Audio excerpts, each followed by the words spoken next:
Hey Dud, what size peep do you use? I'm pretty consistent, 3/16 most of the year. I'm really not focusing on true indoor archery or target archery like I used to, so I'm not shooting smaller scopes with lenses and extended sights. I might, but right now I haven't been. I've kind of been doing a hybrid with my tack bow, and so I've been using the 3/16 peep. But sometimes if I was going to use a 5-pin sight housing, I would need the 1/4 inch peep. So these are kind of the two that I use. What I'll tell you is the bigger the peep, the bigger your groups. That's just going to be the case because you're centering two circles. You're taking this peep sight and you're trying to center this scope housing perfectly in that, and that's why 3/16 with the white ring that we send in our Spot Hogg kits, it's a perfect eclipse for me at my draw length.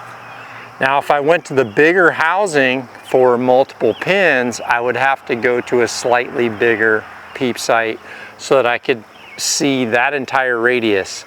If you have daylight around your scope housing, if you can do it because of your natural eyesight, reducing that peep and tightening down your ability to perfectly eclipse your scope housing, your groups will get better. There's no question about it.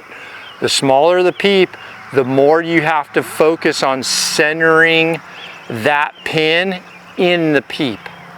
So with target archery, the peeps are incredibly small because the scope housing is very small, and the tighter you narrow all that down, the tighter your groups are going to be. The more variation you can move with your head or your eye alignment or not see torque in your scope, the more ability you have for that variation, the bigger your groups are going to be. But I go with what's working really well with these scope housings that are around the 30mm range. 3/16 has been great. And honestly, sometimes at tack, I will go one size smaller than a 3/16 just because if I'm on Bigfoot focusing on triple digit distances, my peep is one size down and I cannot see this white. So I know if I'm seeing any white in my peep at all, then I'm off center. So that's why I choke it down a little bit. Definitely not a good option for hunting because you're not going to be able to see in the blinds once there's low light. The smaller that peep, the harder it gets to see. But honestly, 3/16 has been flawless for me in any type of legal shooting light, either in a blind or in a stand. Good luck.